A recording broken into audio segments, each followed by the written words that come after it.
The World Health Organization has weighed in on a row on EU export controls on coronavirus vaccines produced within the bloc.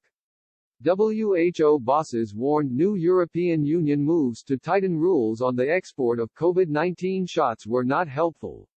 Speaking at a World Economic Forum event, chiefs said the bloc's restrictions also must get in the way of beating the disease worldwide. The EU Commission introduced measures yesterday to tighten rules on exports of shots produced in its 27 member countries.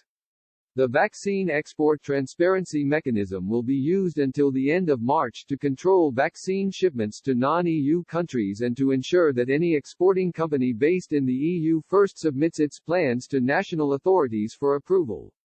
European Commission Executive Vice President Valdis Dombrovskis told a Brussels press conference, "Today the Commission has adopted an implementing regulation making the export of certain products subject to an export authorization.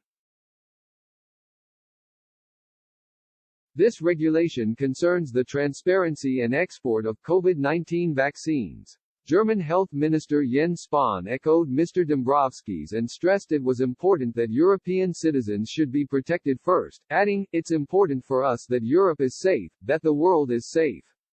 But if we want to have acceptance for this, of course we also need to vaccinate our own people. So it's about the right balance." However, Dr. Mariangela Simão, who's Assistant Director General for Access to Medicines and Health Products, warned there would be a big effect of restrictions like those by the EU on the global supply chain. She added, "It's not helpful to have any country at this stage put in export bans or barriers that will not allow for the free movement of the necessary ingredients that will make vaccines, diagnostics and other medicine available to all the world."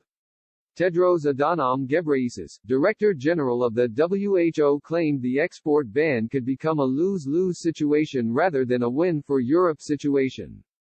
He acknowledged pressures faced by national politicians but said hoarding vaccine could lead to a catastrophic moral failure.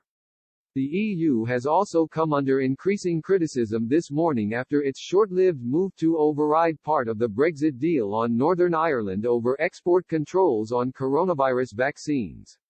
Northern Ireland's First Minister Arlene Foster urged Prime Minister Boris Johnson to replace the Northern Ireland Protocol after Brussels invoked a clause to prevent shipments of jabs entering the UK, in an incredible act of hostility.